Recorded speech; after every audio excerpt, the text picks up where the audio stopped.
कहानी की शुरुआत होती है।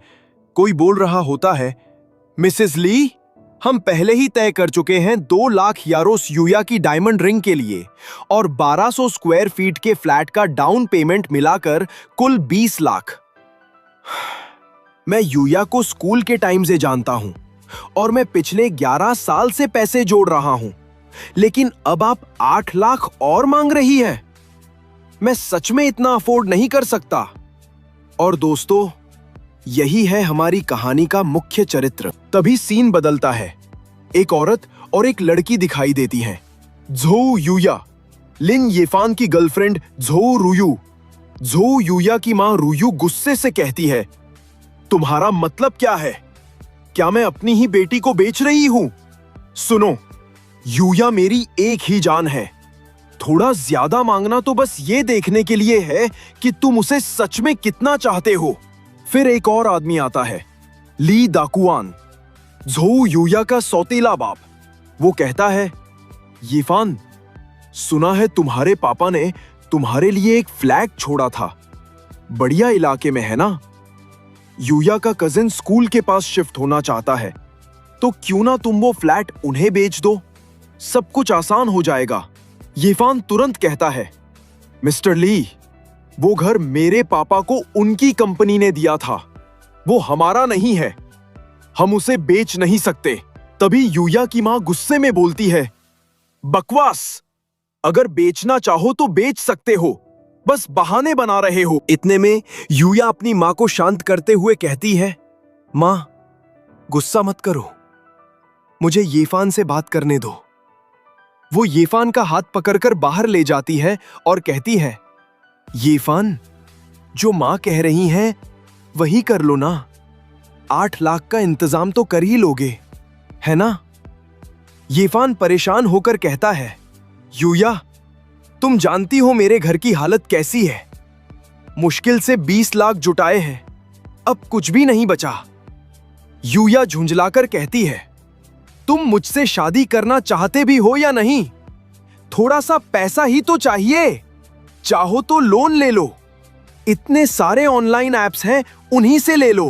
बेचारा येफान चुप हो जाता है, उसका चेहरा उदास पड़ जाता है। फिर वो धीरे से कहता है, मैं पैसों का इंतजाम करता हूं, थोड़ा समय दो। जाते जाते कहता है, मैं पैसे जुटाकर जल्द ही तुमसे शादी करूंगा। यूया मुस्कुराती हुई बोलती है, बस ऐसे ही रहना। अब जाओ, काम शुरू करो। सीन बदलता है। अब कहानी कैफे सेंटर में है, जहां येफान काम करता है। एक लड़का उसे देखकर कहता है, येफान, अभी सिर्फ लंच कर रहा है, तुम तो बहुत ज्यादा काम कर रहे हो। येफान जवाब देता है, कोई रास्ता नहीं है, अभी पैसे की तंगी है। तभी उसकी नजर यूया पर पड़ती है, जो अपनी एक दोस्त के साथ कैफे में आई होती है। यूया की दोस्त हंसते हुए कहती है, यूया, सुना है तुम शादी करने वाली हो। यूया गुस्से और हंसी के मिश्रित लहजे में कहती है, क्या? शादी के गिफ्ट से बचने की कोशिश कर रही हो? मेरी बेस्ट फ्रेंड भी इसमें शामिल होगी।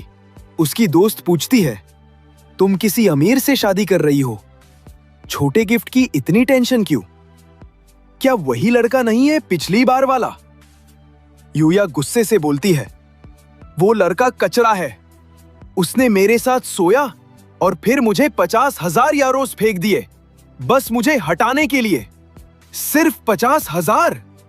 क्या उसे लगता है मैं कोई भीख मांगने वाली हूं? उसकी दोस्त चौंक कर पूछती है, तो दूल्हा कौन है? कहीं वो वही सीधा साधा लड़का तो नहीं? यूया बेफिक्र होकर कहती है, और कौन होगा? अभी पता चला है कि मैं 1 महीने से प्रेग्नेंट हूं, तो मैंने सोचा कोई बेवकूफ स्टैंड इन फादर ढूंढ लो। बच्चा बड़ा होने के बाद मैं उस कमीने के परिवार से कुछ हिस्सा ले लूंगी। येफान ये सब सुनकर चौंक जाता है और वही खड़ा रह जाता है। यूया की नजर उसे देखती है, लेकिन वह उसे कोई स्टाफ समझकर पहचान नहीं पाती। यूया चिल्लाती है, अरे तुम वहां, इधर आओ और हमें पानी ले आओ। हम यहां इतने समय से बैठे हैं और एक गिलास पानी तक नहीं मिला। ऐसे ही लूजर जिंदगी भर वेटर बने रहते हैं। फिर बढ़कर बोलती है, क्या बोल भी नहीं सकते? कस्टमर को ऐसे ट्रीट करते हो? यिफान पसीने पसीने चुपचाप धीरे धीरे वहां से निकलने लगता है। यूया गुस्से में कहती है, ओह, तो मुझे इग्नोर कर रहे हो? ठीक है, मैं देखती हूं तेरी नौकरी कैसे बचती है। सीन बदलता है। अब हम एम्प्लॉय ब्रेक रूम में हैं। वो दिल टूटने के बाद बैठकर रो रहा होता है। तभी उसका फोन बजता है। कॉल उठाते ही आवाज आती है, यिफान, नेइंग आज स्कूल के लिए वैक्सविल आ रही है, एयरपोर्ट से पिक करना मत भूलना। यिफान कहता है, ठीक है, मैं निकल रहा हूं। वो जल्दी जल्दी तैयार होने लगता है। नहाते हुए सोचता है, पैसे, साला पैसे, हर चीज पैसे की वजह से ही है। अचानक उसके कानों में आवाज गूंजती है। होस्ट का गुस्सा अधिकतम स्तर पर है। क्राइसिस इंटरवेंशन चालू किया जा रहा है। ग्लोबल प्राइस अब 1 मिलियन गुना घटेंगे। सिस्टम बैंक में तुम्हारे फंड सुरक्षित है और 10% वार्षिक ब्याज कमा रहे हैं। रोजाना 256 यारोस ब्याज जुड़ेंगे। यिफान वहीं थोड़ा फ्रीज हो जाता है। फिर सोचता है, ये क्या था? किसने कहा? शायद स्ट्रेस मेरे दिमाग के साथ खेल रहा है। सीन फिर बदलता है। यिफान तैयार होकर निकलता है और बस में चढ़ता है। वो पूछता है, साहब, एयरपोर्ट तक कितने यारोज लगेंगे? ड्राइवर और बाकी पैसेंजर हंस पड़ते हैं। ड्राइवर हंसते हुए कहता है, हा, कितने यारोज? जागो अपने सपनों से। एक आदमी मजाक उड़ाते हुए कहता है, पॉकेट्स में यारोज है तो बस में क्यों बैठा है? लॉटरी के सपने छोड़ दो। ये एक रात में अमीर बनने वाली कहानियां सब फिक्शन है। दूसरा आदमी कहता है, सही कहा, मेहनत करो, शायद 20,000 नारोज महीना वाली नौकरी मिल जाए। यिफान सोचता है, सब क्यों इतना ड्रामा कर रहे हैं? बस का किराया हमेशा कुछ यारोज ही होता था ना? कोई समझाए? वो ड्राइवर से कहता है, साहब, बस किराया बता दीजिए, मैं जल्दी दे दूं ताकि बाकी लोग चढ़ सके। ड्राइवर थोड़ा गंभीर हो जाता है। तभी एक सूट वाला आदमी कहता है, 3 जिंदगी लग जाएंगी 1 यारो कमाने में। पैसे नहीं है तो उतर जाओ। यिफान चिल्लाकर जवाब देता है, क्या समस्या है आपकी? बस किराया पूछना अब अपराध है? कुछ यारोस का सपना देखना भी बुरा है। पहला आदमी गुस्से में कहता है, अपनी जुबान संभालो बच्चे, असली पैसे की बात हो रही है। पता भी है कितनी रकम है? सूट वाला आदमी अकड़ते हुए कहता है, बेटा, लगता है तेरा दिन बहुत खराब जा रहा है। मेरी कार गैराज में है, लेकिन अगर ठीक से बात करोगे तो मैं तेरी मदद कर सकता हूं। मेरी तनख्वाह ज्यादा नहीं, बस 20,000 नारोज महीना। लेकिन अगर अच्छे से प्लीज कहोगे तो 1 नारो फेंक दूंगा। यिफान चारों तरफ देखता है, कहीं छिपा कैमरा नहीं। वो सोचता है, ये प्रैंक नहीं हो सकता। क्या ये लोग सच में पागल हो गए हैं? ड्राइवर बोलता है, तुम चढ़ोगे या उतरोगे? पैसे नहीं तो कोई सवारी नहीं। यिफान ठंडे अंदाज में एक सिक्का उछालते हुए कहता है, ये 1 यारो। सीन बदलता है। वहां एक लड़का और एक लड़की है जिनकी आंखों में चमक आ जाती है। लड़का चिल्लाता है, नहीं, ये सच में 1 यारो है। लड़की बोलती है, वो चमक देखो, वो बनावट, ये असली यारो है, कोई शक नहीं। यारो देखकर वही सूट वाला आदमी भी हैरान होकर कहता है, नहीं, ये कैसे हो सकता है? ये पूरा यारो है। तुम ऐसे कैजुअली इसे कैसे निकाल सकते हो? ये सब देखकर यिफान सोचता है, रुको, वो आवाज जो मैंने शावर में सुनी थी, तो वो आवाज सच थी? क्या सिस्टम ने इस दुनिया को बदल दिया? फिर यिफान ड्राइवर से बोलता है, साहब, मेरे पास कोई छोटा नोट नहीं है, क्या आप इसे मेरे लिए टूटवा सकते हैं? ड्राइवर घबरा कर कहता है, ये एक यारो है। बस का किराया तो सिर्फ 2 नारो है। मैं तुम्हारे लिए करीब 1 मिलियन नारो कैसे बदल दूं? यीफान घबरा कर सिक्का देखता है और सोचता है, 1 यारो? क्या ये पुराने करेंसी में 1 मिलियन के बराबर है? बस में बैठे लोग सब उसकी तरफ देखते हैं, आंखों में चमक लिए। यीफान उन्हें देखकर सोचता है, ये लोग क्या कर रहे हैं? ठीक है, मुझे अब शांत होना होगा। आज बस में नहीं चढ़ना सही रहेगा। वो उतरकर अपना मोबाइल चेक करता है और स्क्रीन पर पढ़ता है लेटेस्ट स्मार्टफोन सिर्फ 10,000 नैरो, विंटेज कैनवस बैकपैक और राइज सेलर केवल 1,70,000 narrow, luxury gold sports watch 1.62 यारो। फिर उसे याद आता है और वो बोलता है, रुको, मेरी तनख्वाह सब 100 यारो के नोटों में है।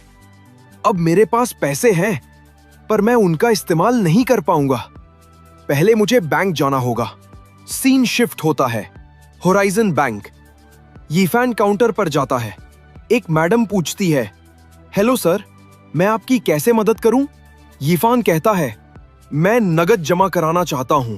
मैडम पूछती है, ठीक है, कितनी जमा कर रहे हैं? यीफान बताता है, बस ये कुछ 100 यारोज। इसे गोल कर दीजिए, साथ ही मोबाइल बैंकिंग भी सेट कर दीजिए। मुझे फोन पे पेमेंट चाहिए। मैडम थोड़ी कांपते हुए कहती है, सर, ये राशि मेरी क्लियरेंस से बहुत ज्यादा है। मैं मैनेजर बुलाती हूं। कुछ देर बाद काउंटर मशीन पर ऑथेंटिक कंफर्म्ड दिखता है।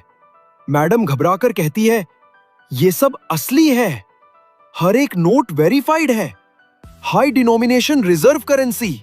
फिर सिस्टम नोटिस आता है, होस्ट के लिए जानकारी। इस दुनिया की मुद्रा व्यवस्था में NARO बेस यूनिट है और YARO उच्च मूल्य वाली रिजर्व करेंसी है। सभी नोटों में एडवांस्ड एंटी काउंटरफेटिंग टेक्नोलॉजी लगी हुई है। कन्वर्जन रेट 1 यारो बराबर 1 मिलियन नारोज। सीन शिफ्ट VIP लाउंज में।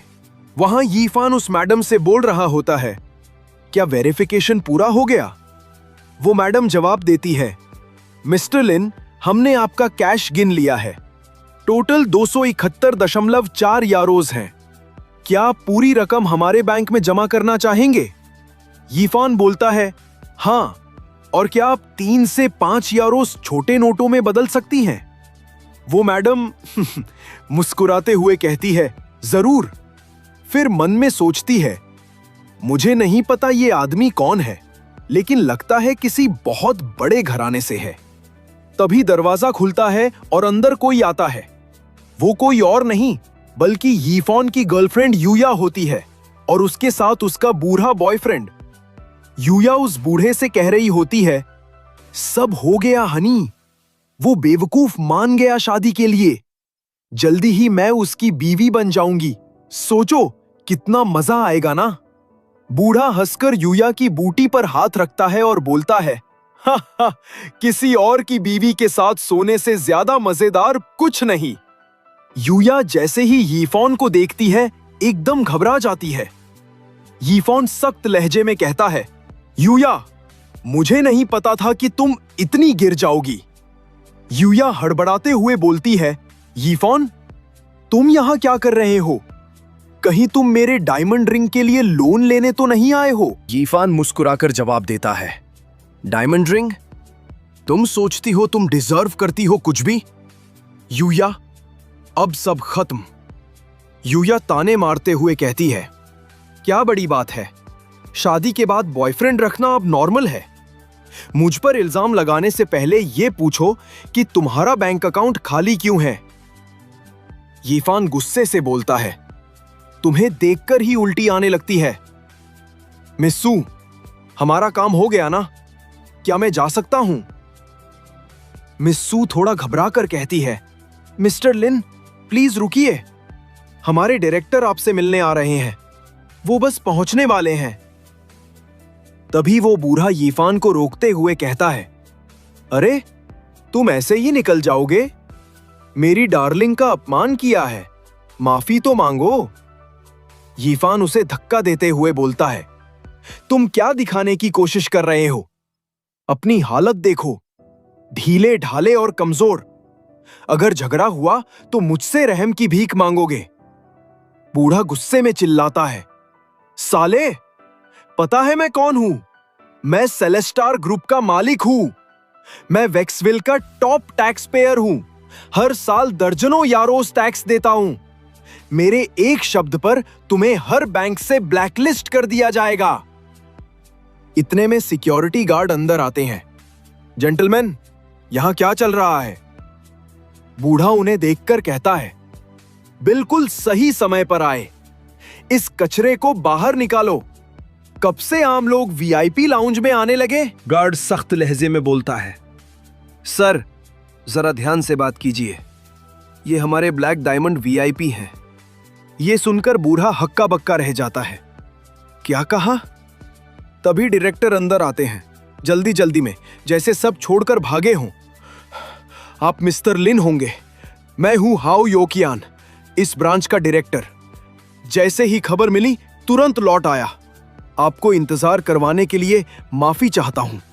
वो यीफान से हाथ मिलाकर कहता है, आपका डिपॉजिट 200 यारोस से ज्यादा है। अब आप हमारे ब्लैक डायमंड वीआईपी हैं। कुछ प्रक्रियाएं मेरी पर्सनल देखरेख में होंगी। अब आपको हमारी 24 घंटे 7 दिन की प्रायोरिटी सर्विस भी मिलेगी। यीफान मुस्कुराकर कहता है, थैंक्स, मैं इसकी कद्र करता हूं। पास में खड़ा बूढ़ा हैरान होकर बोलता है, 200 यारोस? ये कैसे हो सकता है?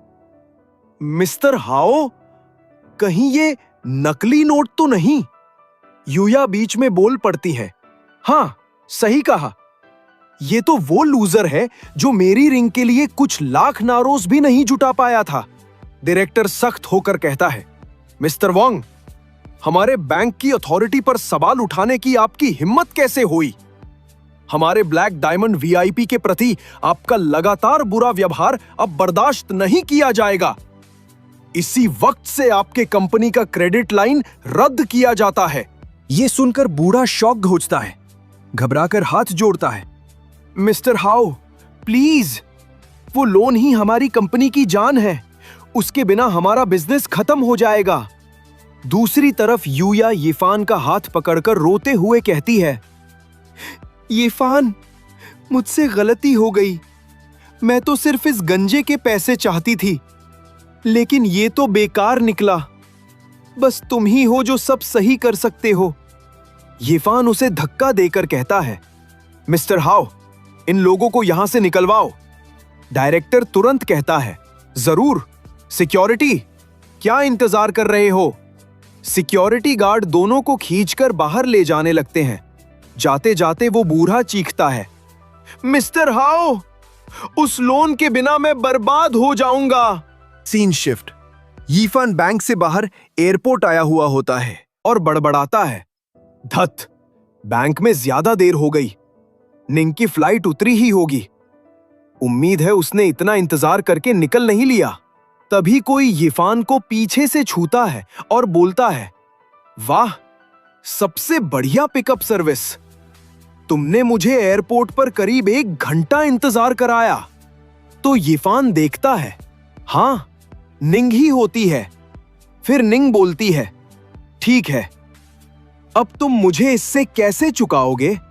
तभी यीफान सिर खुजलाते हुए बोलता है, देर के लिए सॉरी। मुआवजा बताओ, मैं कोई भी मांग मान लूंगा। फिर निंग बोलती है, आज बहुत गर्मी है, मुझे आइसक्रीम खिलाओगे? यह सुनकर यीफान सोचता है, क्या वो अभी भी खुद को बच्ची समझती है? फिर यीफान निंग से बोलता है, हाँ, सच में बहुत गर्मी है। पास में कोई ठंडा पेड़ ढूंढता हूं। चलो निंग, मैं तुम्हें कुछ दिलवा दूं, और फैंसी कॉफी भी। ये चीजें घर पर नहीं मिलेंगी। निंग थोड़ी चौंक कर पूछती है, फैंसी कॉफी? फिर वह हंसते हुए निंग से कहता है, जरूरत नहीं, एयरपोर्ट का सामान बहुत महंगा होता है, बाहर निकलकर कुछ ले लेंगे। तभी कोई बीच में टोकते हुए आता है और कहता है, निंग, बस एक कप कॉफी ही तो है, मैं पिला देता हूं। वहां 3 लोग होते हैं, जुआंग बुफान, लियाओ फेइफान, निंग के क्लासमेट रेन सुसु। फिर बुफान बोलता है, फेइफान, निंग पहले से किसी के साथ है, क्या तुम सोचते हो वो उसकी ड्रिंक नहीं उठा सकता? फिर सुसु भी बोलती है, उस लड़के का पूरा आउटफिट शायद 50 नैरो से भी कम का होगा, उससे 30 नैरो वाली कॉफी दिलवाना ज्यादा मांगना है। तभी येफान उनके बातों को सुनकर निंग से बोलता है, निंग, क्या तुम इन लोगों को जानती हो? फिर निंग बोलती है, ओह, मैंने तुमसे पहले इंतजार करते हुए इनसे बात कर ली थी, हम सब वेक्सविल यूनिवर्सिटी के फ्रेशमैन हैं। और फिर निंग येफान से बोलती है, चलो चलते हैं येफान, ये लोग हमारे वक्त के काबिल नहीं हैं। फिर येफान बोलता है, ये लोग अपने मम्मी पापा की कमाई उड़ा देते हैं और फिर भी दिखावा करने की हिम्मत रखते हैं। फेइफान भी येफान को देख के बोलता है, ये ड्रिंक के लिए बहुत कंगाल है, पर बकवास में अमीर दिखते हैं। फिर सुसु भी बोलती है, इसे छोड़ो फेइफान, चलो कहीं और ड्रिंक लेते हैं, इसकी कंगाली वाली हवा हम पर चिपक सकती है। मैं इस जोकर को फ्रेशमैन चैट में भून दूंगी।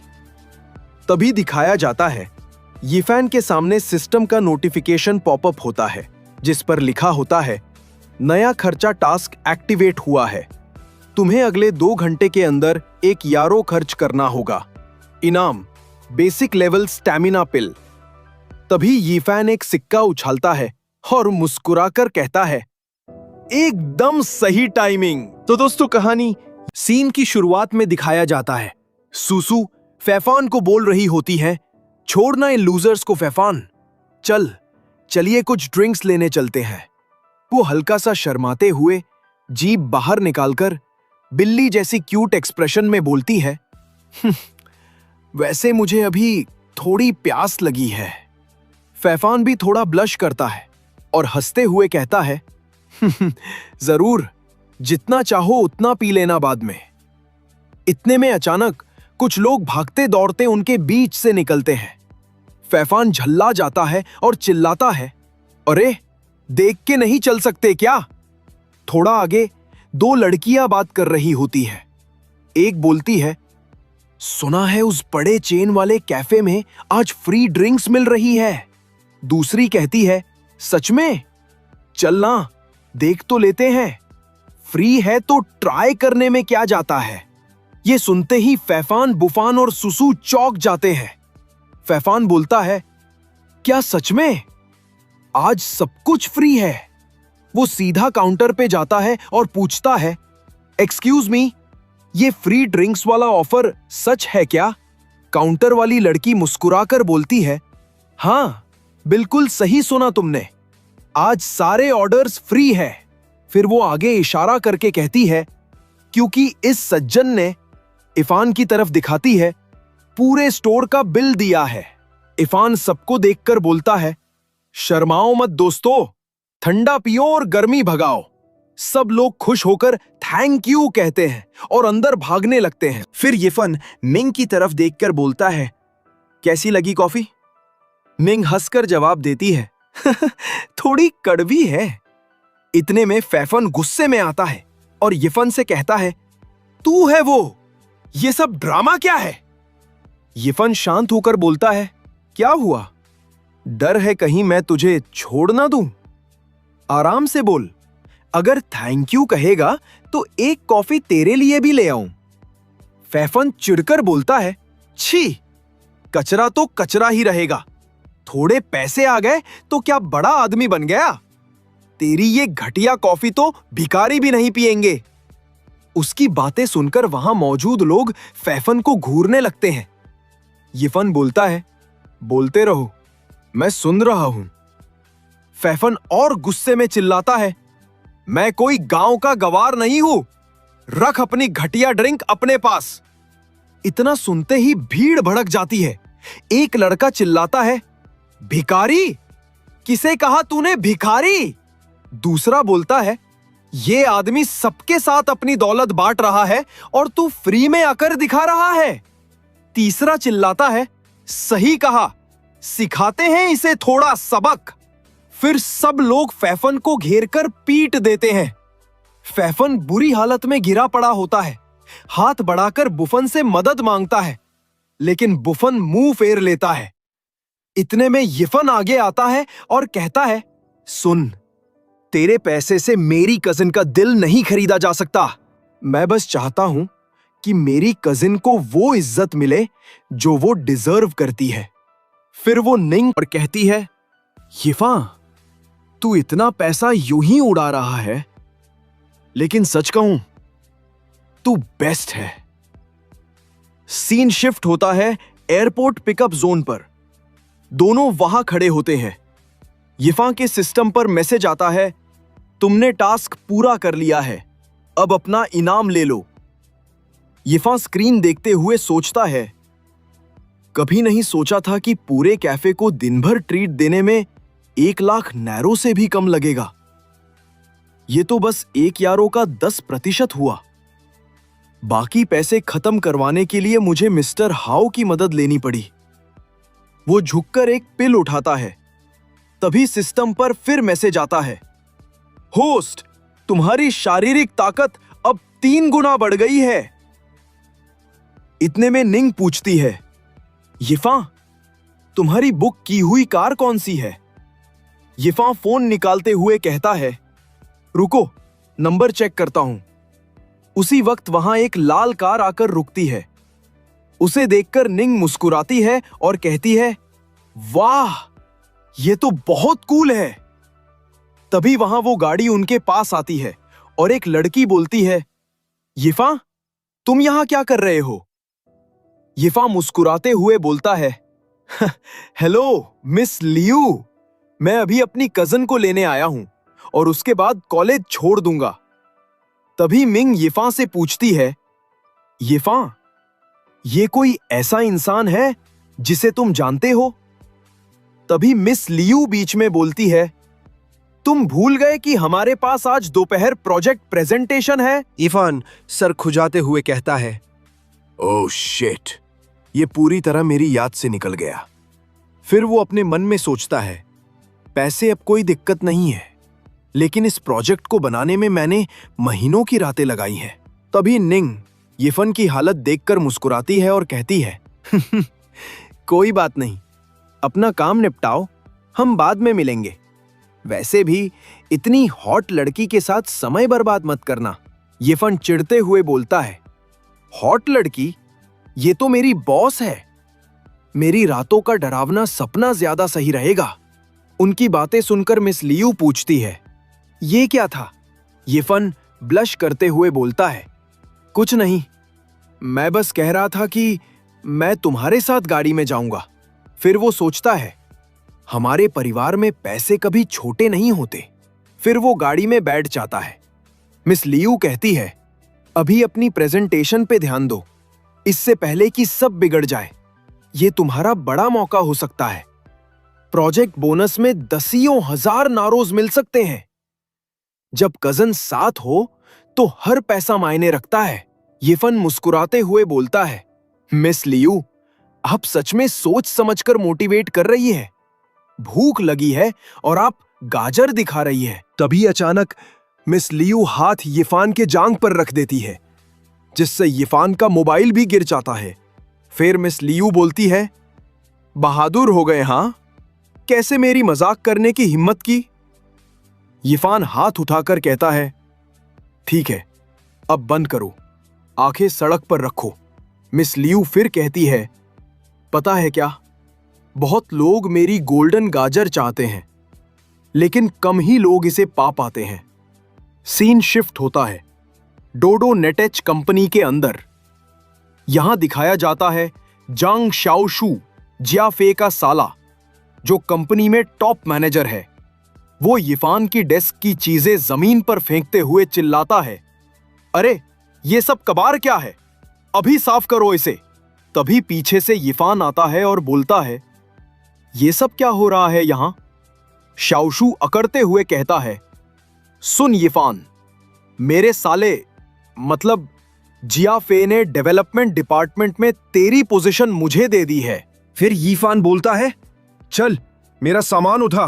ये सुनकर शाओशू ताना मारता है, ओह, अब तू मुझसे अकड़ दिखा रहा है। क्या करेगा अगर मैं मना कर दूं? तू अपनी पतली बाजुओं से मुझसे लड़ेगा। तभी यिफान उसका हाथ पकड़ लेता है और जोर से मरोड़ देता है। शाओशू दर्द से चिल्ला उठता है और सोचता है, ये क्या? ये बंदा इतना ताकतवर कब से हो गया? इतने में जियाफे कमरे में घुसता है और चिल्लाता है, यिफान, अभी के अभी उसे छोड़ो, तुम किसी काम के नहीं हो। अब से शाओशू प्रेजेंटेशन देगा। इफान गुस्से में बोलता है, ये प्रोजेक्ट मैंने अकेले बनाया है और अब तुम इसे अपने साले को गिफ्ट पैक में दे रहे हो। कितने शेमलेस हो तुम। जियाफेई झल्ला कर जवाब देता है, यहां फैसले मैं करता हूं, अगर पसंद नहीं है तो नौकरी छोड़ दो।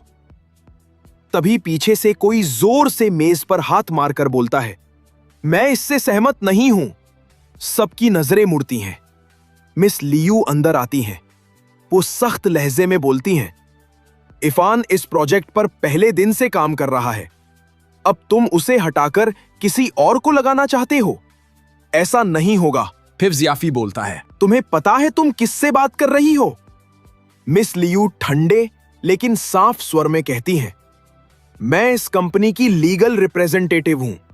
तुम्हारा मेरी टीम को बदलने का कोई हक नहीं है और अगर यह डेमो फेल हुआ तो जिम्मेदारी तुम्हारी होगी। जियाफे उंगली दिखाते हुए कहता है, ठीक है, लेकिन पछताना मत, और गुस्से में वहां से चला जाता है। मिस लियू, छोड़ो उसे। इफान, वापस काम पर लगो, हमें प्रेजेंटेशन तैयार करनी है। इफान मन ही मन सोचता है, काम के वक्त ये शैतान बन जाती है, पर टीम का साथ देना बखूबी जानती है। सीन शिफ्ट होता है मीटिंग रूम में। मिस लियू प्रोजेक्ट दिखा चुकी है। मिस लियू बोल रही होती हैं, मिस्टर झांग, इससे हमारा प्रोजेक्ट प्रेजेंटेशन पूरा होता है। फिर दिखाया जाता है जंग फंगमिंग, जो मेगानेट टेक्नोलॉजीज से है। वो मुस्कुराते हुए कहता है, कमाल का काम किया है तुम लोगों ने, हमारी उम्मीदों से कहीं ज्यादा बढ़िया। मिस लियू और यिफन खुशी में एक दूसरे को हाई फाइव करते हैं। मिस लियू हल्का सा झुकती है, जैसे उसकी संतरा यिफन के कंधे से टकराता है। यिफन थोड़ा शर्माते हुए सोचता है, वो काफी मुलायम था। तभी मिस्टर जंग बोलता है, जैसे ही मिस्टर वांग आएंगे हम कर्जों का हिसाब निपटा सकते हैं।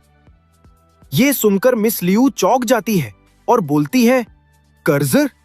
कौन से कर्ज की बात कर रहे हैं आप?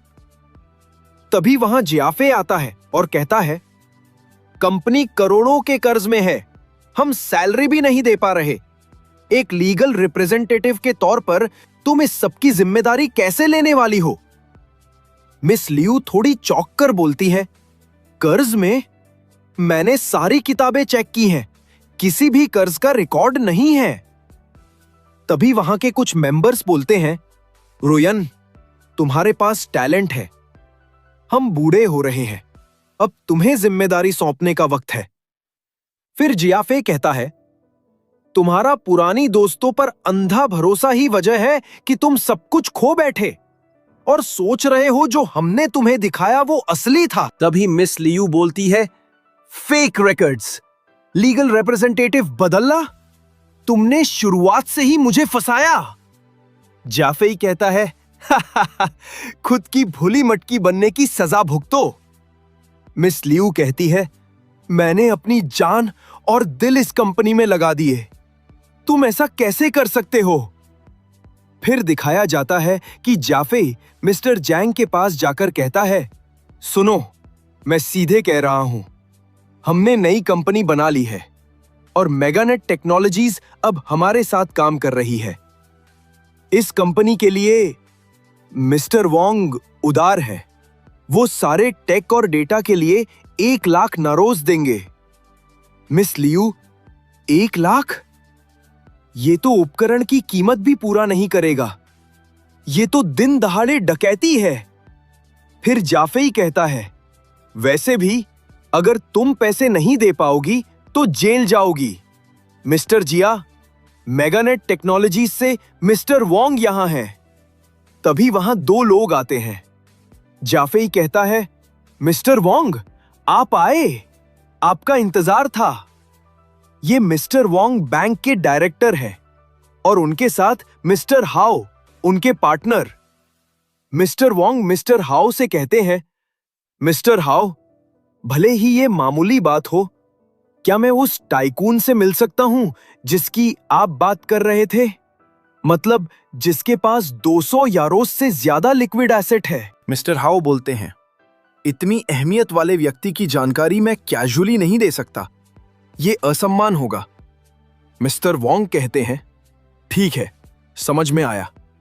जैसे ही वो रूम में एंट्री करते हैं, मिस्टर हाओ देखते हैं यिफान को बैठा हुआ और चौंकते हुए कहते हैं, मिस्टर लिन, आप यहां क्या कर रहे हैं? यिफान बोलता है, मिस्टर हाओ? मिस्टर वोंग चौंकते हुए बोलते हैं, ये मिस्टर लिन, क्या ये वही हो सकता है? मिस्टर हाओ कहता है, बिल्कुल वही व्यक्ति है जो आप सोच रहे हैं।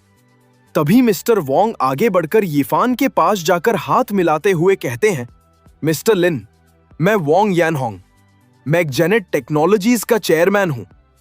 इन हालात में आपसे मिलकर सम्मानित महसूस कर रहा हूं। यिफान उन्हें जवाब देता है, आपसे मिलकर अच्छा लगा मिस्टर वोंग। जियाफे का हालात खराब हो जाता है और घबराते हुए बोलता है, मिस्टर वोंग, आप शायद किसी और के साथ उसे कंफ्यूज कर रहे हैं। यिफान तो सिर्फ एक अर्दन बॉय है जिसे हम रखते हैं। मिस्टर वोंग गुस्से में चिल्लाते हैं, एक अर्दन बॉय जो कैजुअली 200 यारोस जमा कर देता है? यह सबसे हास्यास्पद बात है जो मैंने सुनी।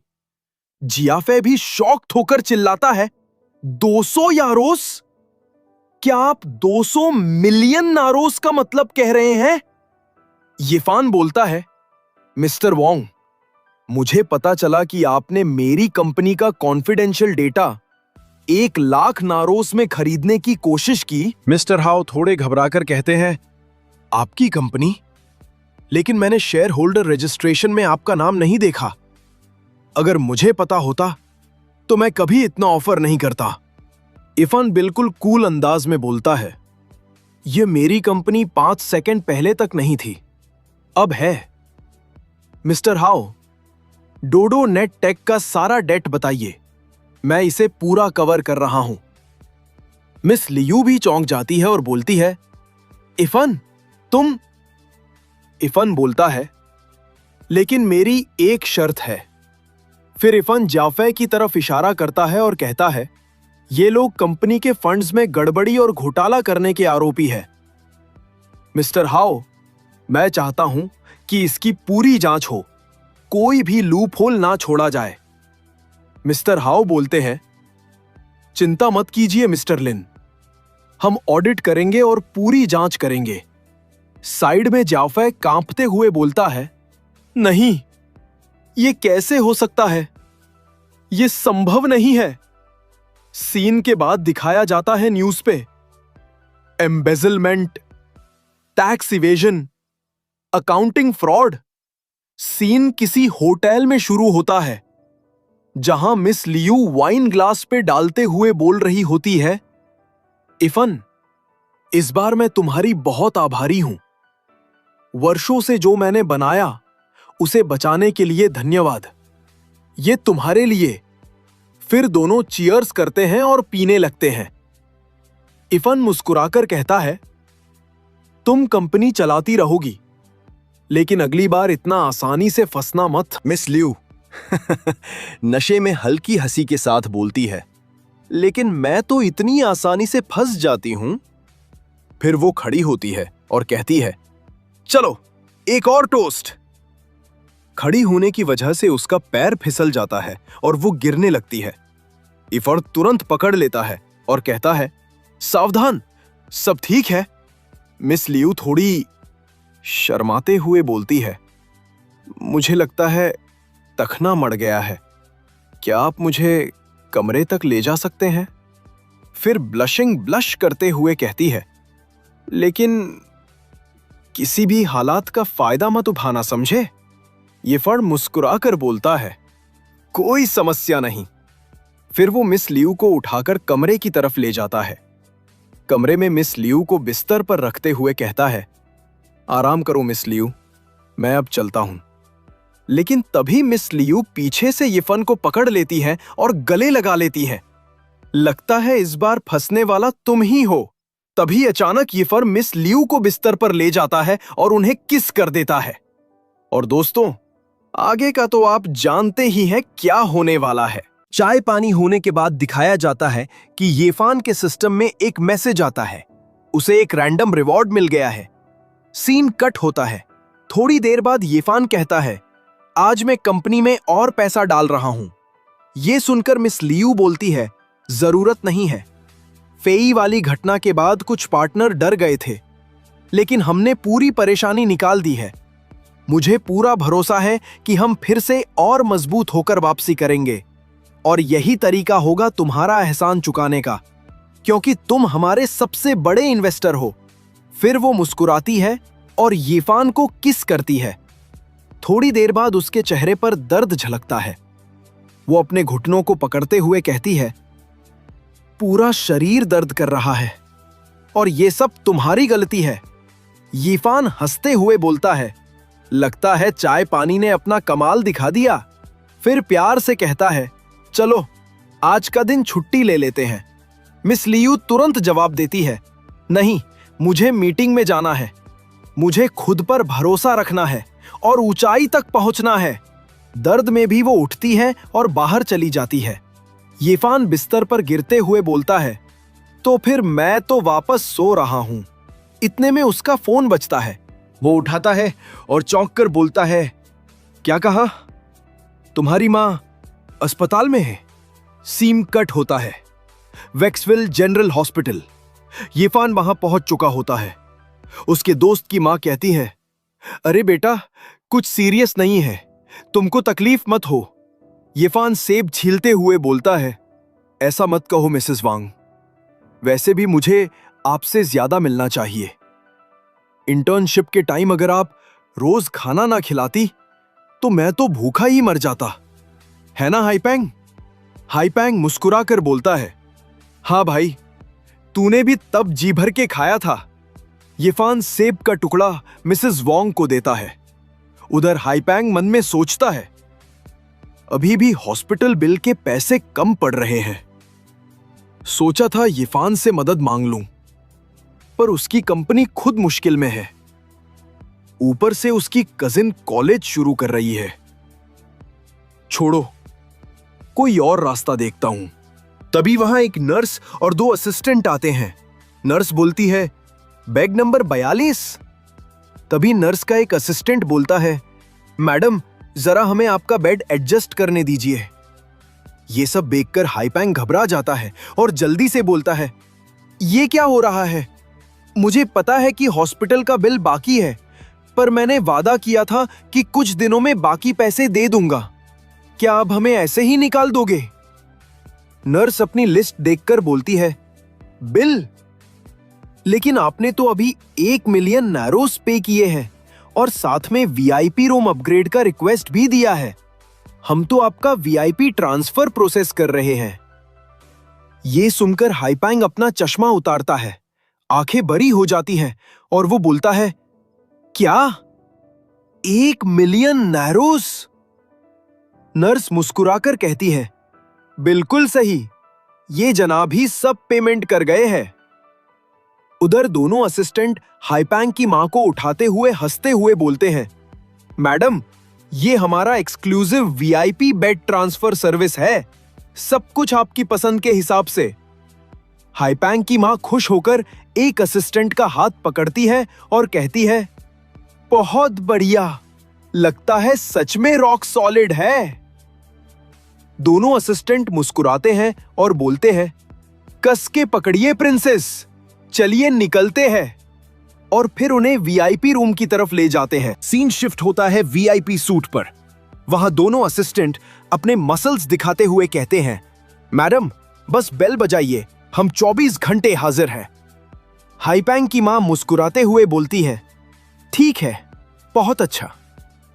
दूसरी तरफ हाईपैंग थोड़ा भावुक होकर येफान से पूछता है, भाई, ये सब सच में हो रहा है या मेरी आंखों का धोखा है?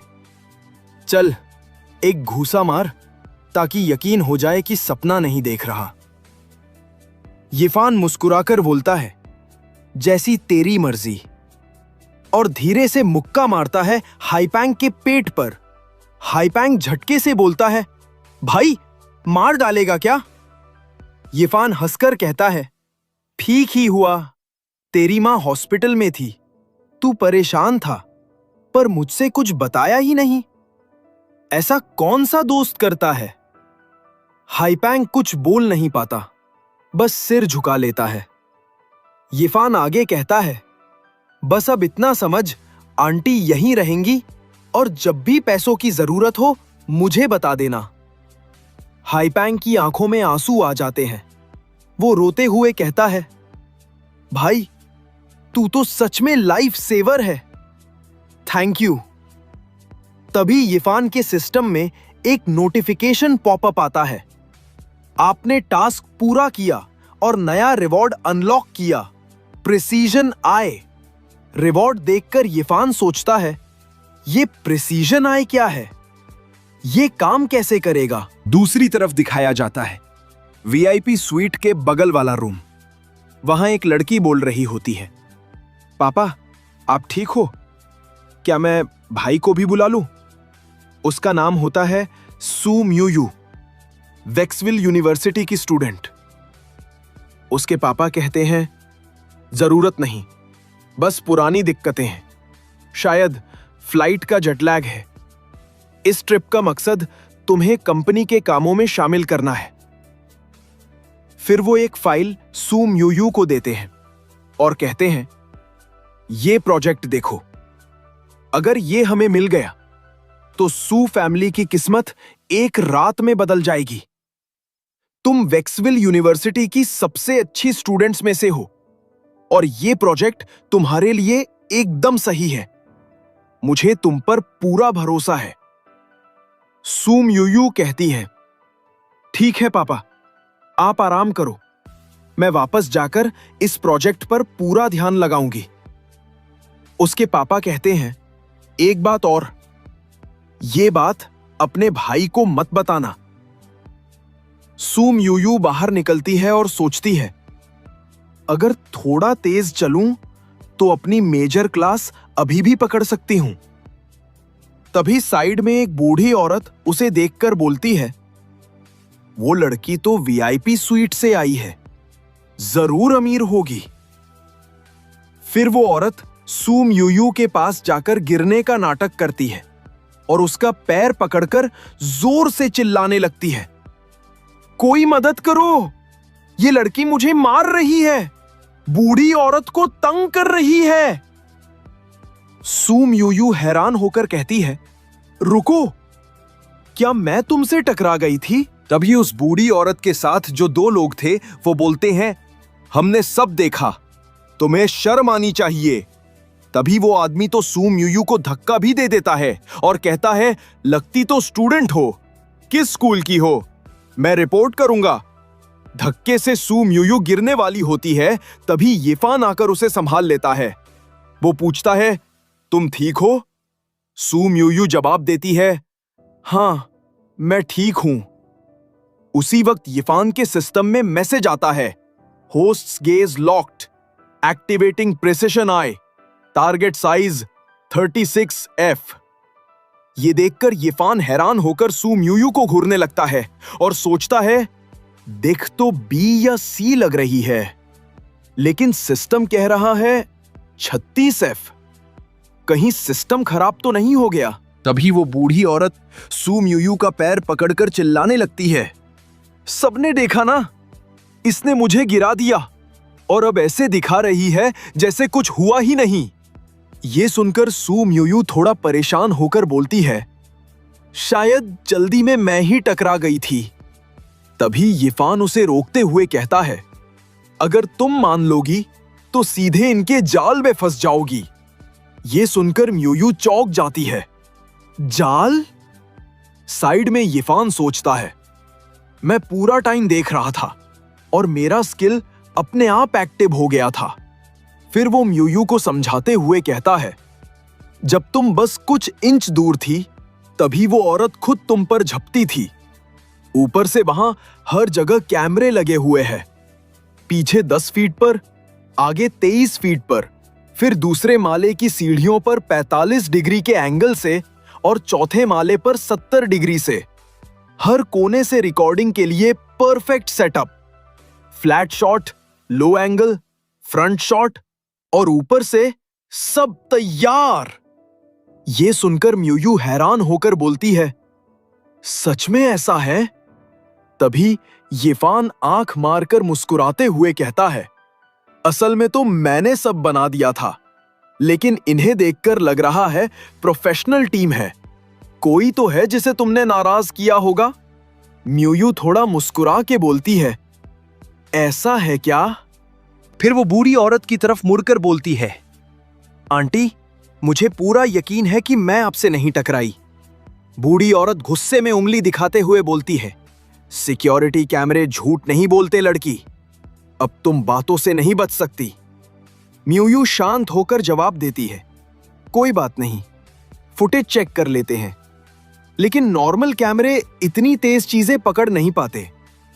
अच्छा हुआ कि अब नई टेक्नोलॉजी है जो हर मिली सेकेंड का एनालिसिस कर सकती है, तब सब सच साफ साफ दिख जाएगा। फिर वो एक दमदार नजर डालकर बोलती है, इसमें खर्चा तो लगेगा, पर अगर मेरी गलती निकली तो पूरा खर्च और मुआवजा मैं दूंगी, लेकिन अगर नहीं तो फिर वो सब तुम्हारा होगा। मान्य है? ये सुनते ही बूढ़ी औरत और उसके साथी डरकर भागने लगते हैं। भागते हुए वो औरत चिल्लाती है, छोड़ो यार, मैं जा रही हूं। म्यूयू उन्हें जाते हुए देखती है और हल्की मुस्कान देती है। जैसा सोचा था वैसा ही निकला। तभी यिफान हंसते हुए पूछता है, तुम्हें तो इस टेक्नोलॉजी के बारे में भी पता है? म्यूयू आंख मारकर बोलती है, वो भी मैंने झूठ ही कहा था, पर काम तो हो गया ना। दोनों हंस पड़ते हैं। फिर म्यूयू कहती है, वैसे मैं सू म्यूयू हूं। मदद के लिए फिर से थैंक यू। यिफान मुस्कुरा के बोलता है, मैं लिन यिफान। म्यूयू कहती है, मुझे अब जल्दी है, कभी हमारे कॉलेज आना, मैं घुमा दूंगी। वो जाती है और साइड में यिफान सोचता है, सुनने में तो अच्छा लग रहा था, पर वो असल में मुझे दूर रहने का इशारा दे रही थी।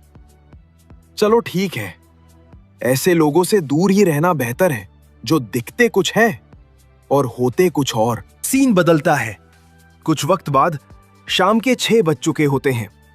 इरफान के अपार्टमेंट में वो मोबाइल हाथ में लेकर खुश होकर बोलता है, चलो देखते हैं आज स्ट्रीम पर क्या चल रहा है। सुना है आज कुछ जबरदस्त होने वाला है। वो मोबाइल खोलता है तो स्क्रीन पर पीके लाइव बैटल चल रही होती है, dance queen Coco versus gaming cutie Vonnie, the ultimate showdown, जहां कोको का स्कोर 1,14,50,140 और वॉनी का सिर्फ 19,192 होता है। डांस क्वीन कोको अपनी स्ट्रीम पर बोल रही होती है, डांस स्क्वाड, प्यार के लिए थैंक यू, तुम लोग सबसे बेस्ट हो। उसके फॉलोअर्स लगातार लाइक और कमेंट कर रहे होते हैं, तुम बहुत खूबसूरत हो, कभी मिलने का मौका मिलेगा? कोको किस किस। दूसरी तरफ गेमिंग क्यूटी वॉनी अपनी स्ट्रीम पर बोल रही होती है, हे मेरे गेमिंग क्रू, चलो सब मिलकर इसे क्रश करते हैं।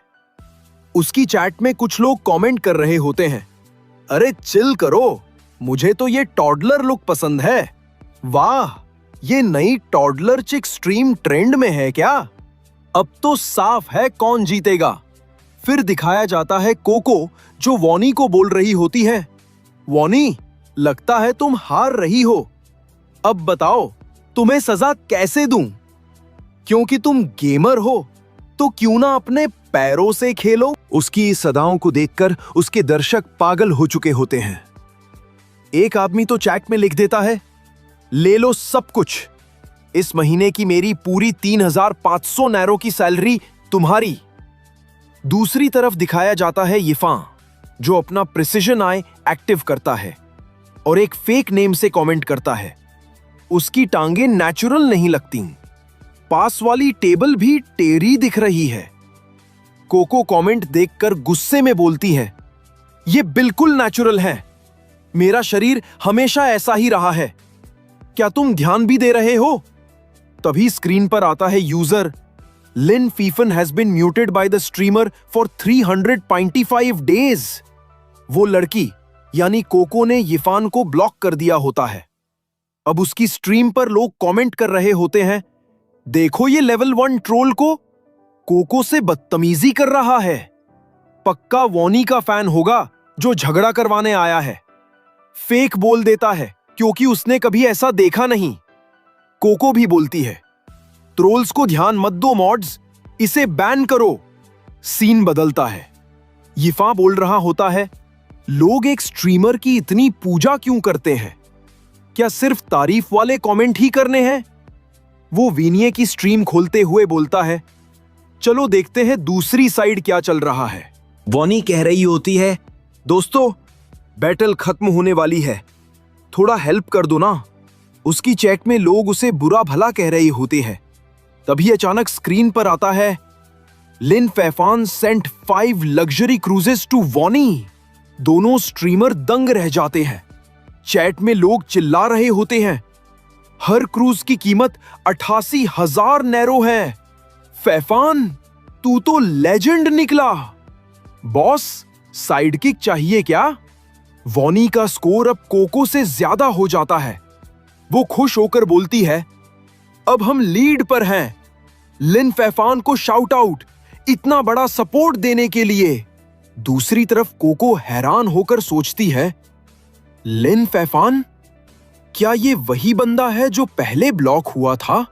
वो जल्दी से बोलती है, दोस्तों मैं हारने वाली हूं, थोड़ा और पुश करो। तभी वैफान फिर से 10 लग्जरी क्रूजर्स भेज देता है। चैट में लोग लिखते हैं, वो फिर आ गया, 10 और क्रूज भेज दिए। बंदा तो 1 मिलियन नैरो ऐसे उड़ा रहा है जैसे कुछ नहीं। हम कमजोर नहीं हैं, बस उनके पास वेल बड़ा डोनर है। कोको पसीने पसीने होकर कहती है, अब हम जीतेंगे कैसे? वॉनी मुस्कुराते हुए बोलती है, ठीक है, अब तुम्हारी बारी है सजा भुगतने की। सीम कट होकर आता है। प्लेटफॉर्म नोटिस, लिन फिफन ने एक सर्वर वाइड मेगाफोन का इस्तेमाल किया। Reward for users who recharge 1 million नारोज। यिफान माइक्रोफोन में बोलता है, म्यूट करने का क्या मतलब है? जो तारीफ ना करे उसे चुप करा दोगे? चैट में लोग लिखते हैं, लोल, उसने बिग स्पेंडर को नाराज कर दिया। कोको माफी मांगो, जोर से बोलो जब तक वो सुन ना ले। कोको हाथ जोड़कर बोलती है, सॉरी फिफान, मुझसे गलती हो गई, जो सजा दोगे मंजूर है। फिर वॉनी का मैसेज आता है, थैंक यू मेरे साथ खड़े रहने के लिए। मैं तो बस मजे के लिए स्ट्रीम करती हूं, ना गिफ्ट चाहिए ना टॉप फैन रैंकिंग। अगर तुम्हें खर्च का बुरा लगा हो तो मैं सारे गिफ्ट रिफंड कर दूंगी। यिफान सोचता है, रिफंड? कहीं ये कोई फिशिंग लिंक तो नहीं भेज रही? फिर वो जवाब देता है, नो वरीज, बस एक यारों की बात है। वॉनी उसका लोकेशन देखकर लिखती है, अरे तुम वेक्सविल में रहते हो, चलो डिनर पर चलते हैं, दोस्ती की शुरुआत मान लो। यिफान सोचता है, रुको, कहीं ये सारे गिफ्ट के बाद लंबा गेम तो नहीं खेल रही? आखिर ये सभी फीमेल स्ट्रीमर दिमाग की तेज होती है, पर फी खाने को कौन मना करता है? और फिर वो हां बोल देता है। सीन बदलता है।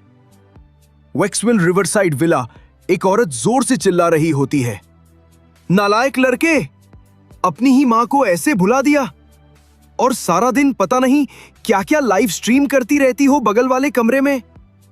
सामने वैन्नी खड़ी होती है, हंसते हुए जवाब देती है, वो काम है, जैसे ही खत्म हुआ सीधा यहीं आई हूं। वो अपनी मां के पास जाकर प्यार से बोलती है, मैं आपको कैसे भूल सकती हूं मेरी प्यारी मां। वो औरत दरअसल वैन्नी की मां होती है। वो नाक चढ़ाकर बोलती है, हम तुम्हें हर महीने लाखों नारोज देते हैं खर्चे के लिए, फिर काम करने की क्या जरूरत है? वो वैन्निये के गले में पड़े हार की तरफ इशारा करती है।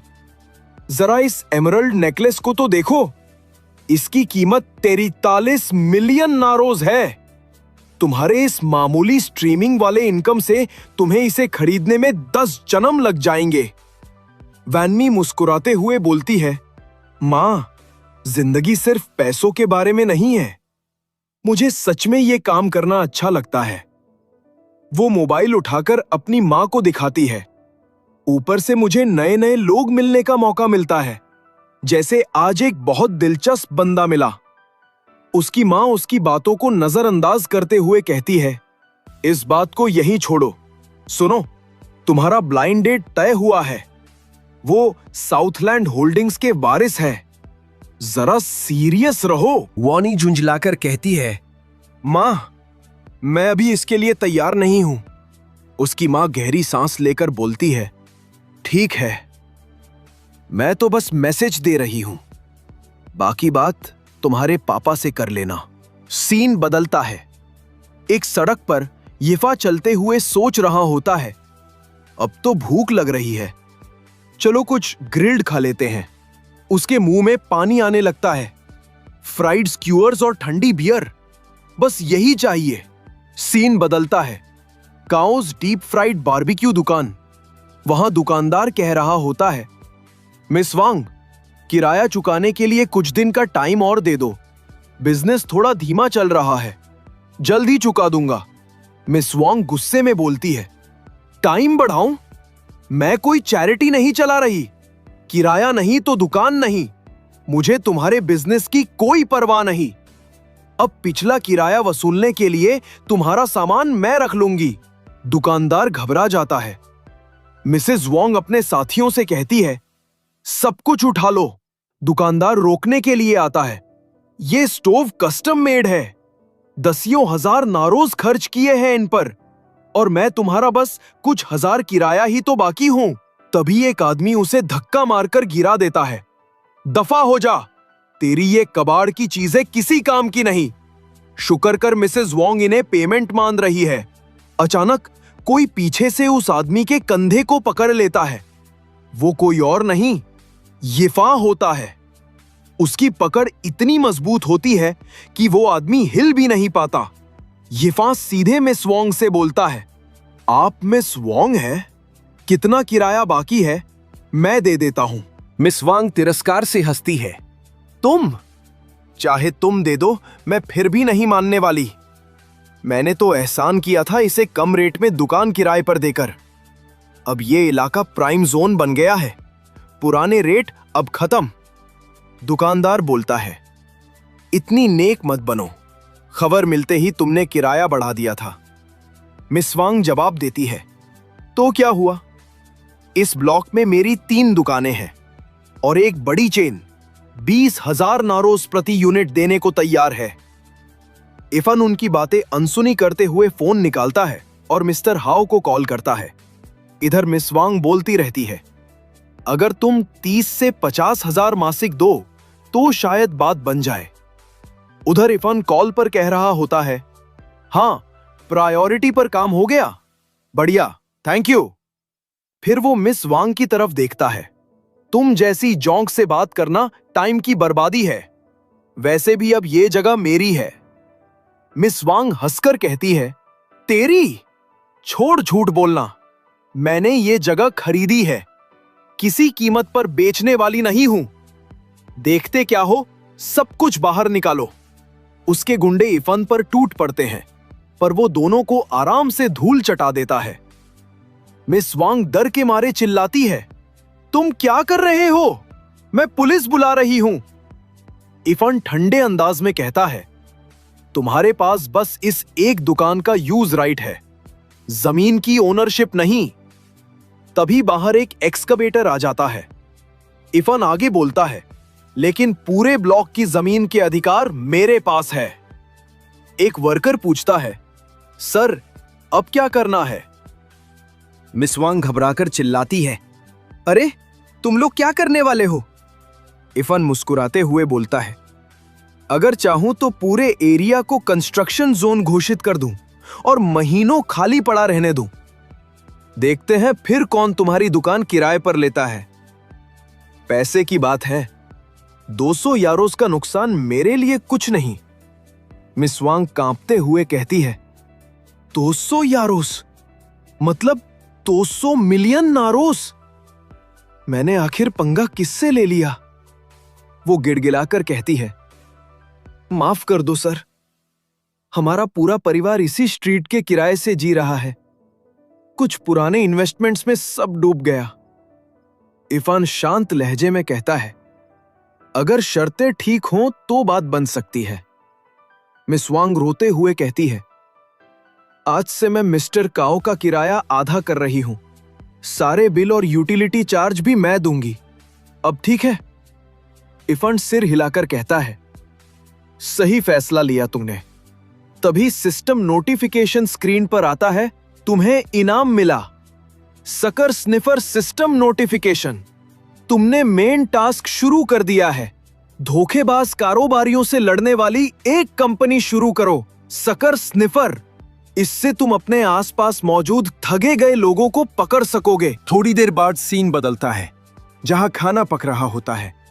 वो दुकान वाला सब कुछ तैयार करके इरफान के पास आता है और बोलता है, आज का डिनर मेरी तरफ से, दिल खोल के खाओ पियो। इरफान, मतलब बॉस, आज जो किया उसके लिए बहुत बहुत शुक्रिया।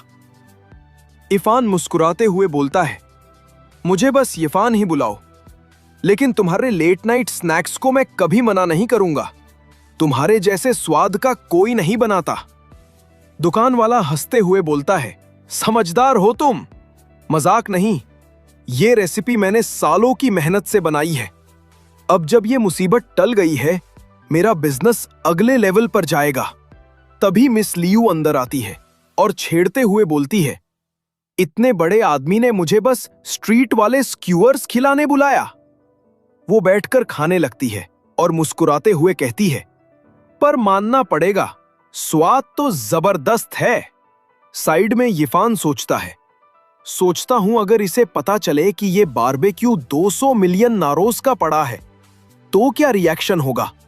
फिर वो खुद से सोचता है, लगता है मेरा मेन टास्क यही है, आसपास के ठगे जा रहे लोगों को बचाना। फिर इरफान मिस लियू के पास जाकर उसे सूंघने लगता है और मन में सोचता है, इससे तो कोई आसान शिकार वाली वाइब नहीं आ रही। उसकी हरकत देखकर मिस लियू शर्माते हुए बोलती है, क्या कर रहे हो, लोग देख रहे हैं। फिर हल्की मुस्कान के साथ कान के पास झुककर कहती है, अगर इतना ही पसंद है तो घर पर आराम से सूंघ लेना। इरफान थोड़ा हंसकर बोलता है, रुयान, आज मैंने तुम्हें इसलिए बुलाया है ताकि एक नई कंपनी शुरू करने की बात कर सकूं। मुझे तेरी मदद चाहिए। लोकेशन देखनी है, ऑफिस सेटअप, इक्विपमेंट, सब कुछ। रुयान हंसते हुए बोलती है, तो अब मैं तुम्हारी सेक्रेटरी बन गई है ना? ठीक है, बताओ कैसी कंपनी है, कहां खोलनी है? इरफान ड्रिंक डालते हुए बोलता है, अभी पूरा तय नहीं किया, लेकिन शायद इन्वेस्टमेंट फर्म होगी। उसके लिए मुझे सबसे अच्छी जगह और टॉप क्लास इक्विपमेंट चाहिए। फिर वो मन में सोचता है, रुको जरा, अगर रुयान खरीदारी में ठगी गई और मैंने उसे बचाया तो क्या मुझे इनाम मिलेगा? दोनों गिलास टकराते हैं। रुयान बोलती है, समझ गई, मैंने पहले भी कंपनियां शुरू की हैं, तेरे लिए सबसे बढ़िया डील लाऊंगी। इरफान हंसकर कहता है, बस पैसे यूं ही मत उड़ाना।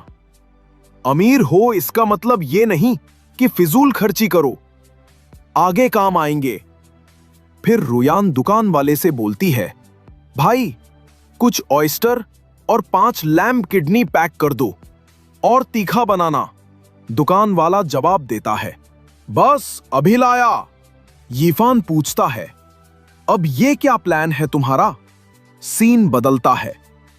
दोनों दुकान से बाहर निकल चुके हैं।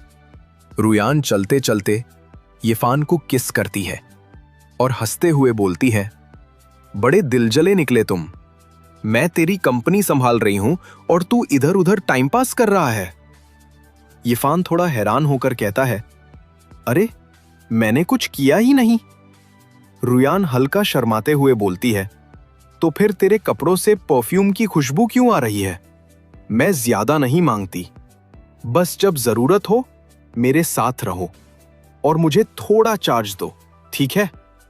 यिफान मुस्कुराकर कहता है, वादा रहा रुयान। दोनों साथ में चलते जाते हैं और तभी पीछे से एक काली परछाई दिखाई देती है। तभी यिफान का स्किल अपने आप एक्टिव हो जाता है। प्रिसीजन आए। वो पीछे झट से नजर डालता है और मन में सोचता है, वो साया बराबर दूरी बनाकर चल रहा है, मतलब कोई हमारा पीछा कर रहा है। तो दोस्तों, ये था आज का एपिसोड। यिफान के पीछे कौन है वो रहस्यमयी साया? जानने के लिए अगले पार्ट का इंतजार जरूर करना। अगर वीडियो पसंद आया हो तो लाइक करो, कमेंट करके बताओ तुम्हारा फेवरेट मोमेंट कौन सा था और चैनल को सब्सक्राइब करना मत भूलना।